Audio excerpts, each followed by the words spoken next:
Сәлем достар, сіздермен бірге әдеттегідей доллар кезет арнасы. Бүгін мен сіздерге Стив Джобс және оның шытырманға толы өмірі жайында айтатын боламын.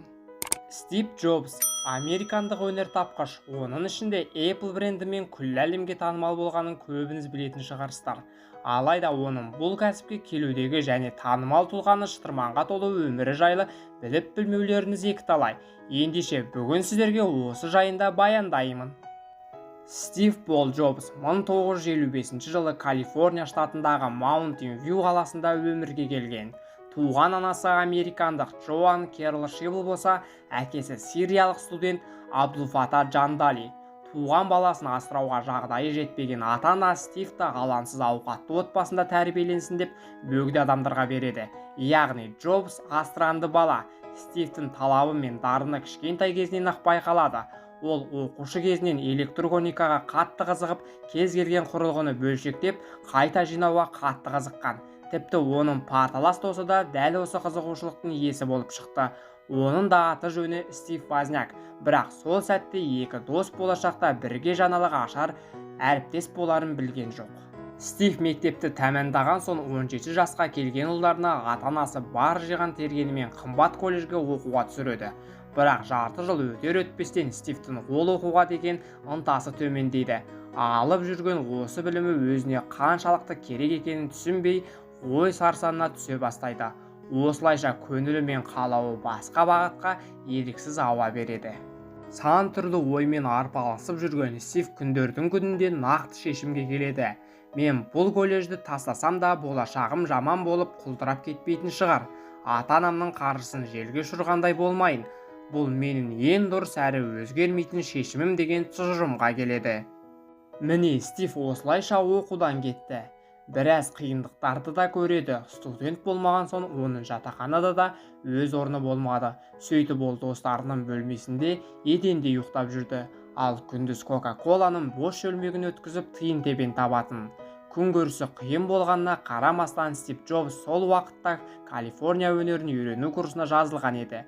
Араға 10 жыл салып алғашқы Macintosh компьютерін жасап шығарғанда калифорниялық білімінің Стив Джобсқа тигізген пайдасы өте зор болғанын аңғарды.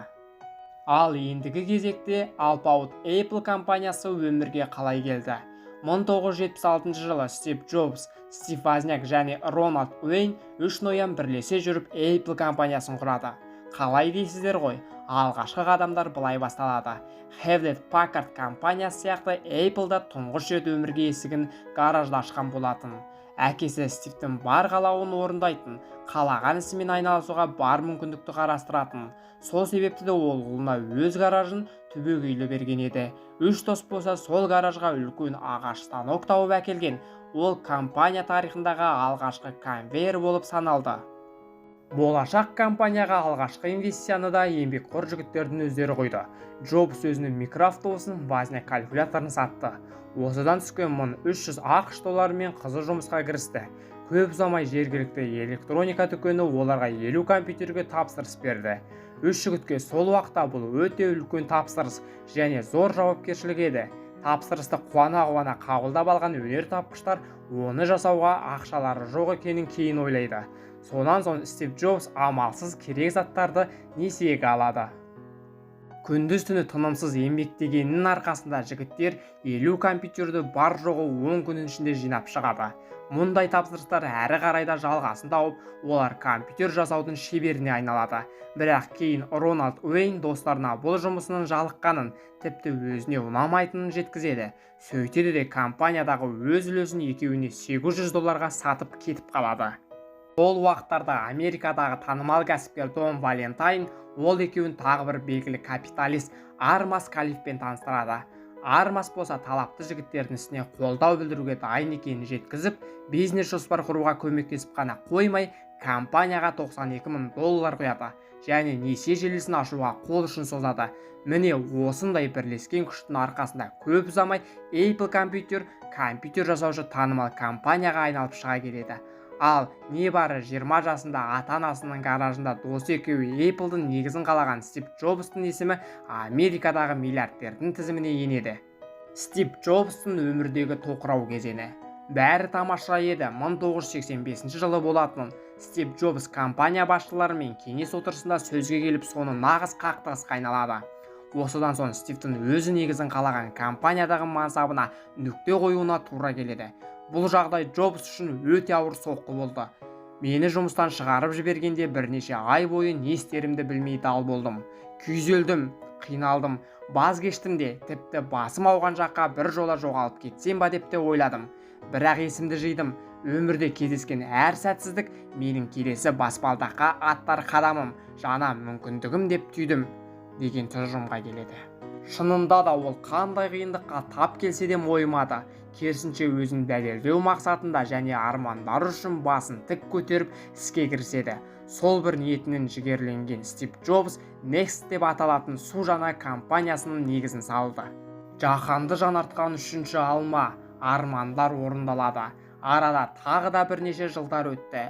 Стив құрған жаңа компанияда аяққа тез тұрып, нарықта ойып тұрып орын алатын деңгейге жетті.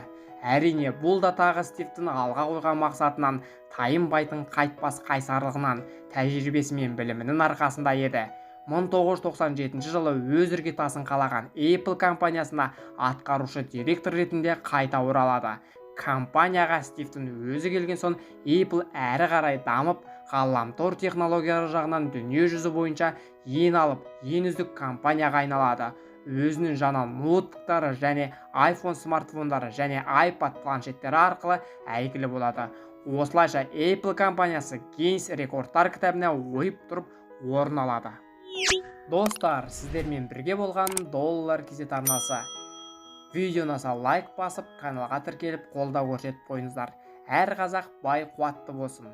Келесі кездескенше.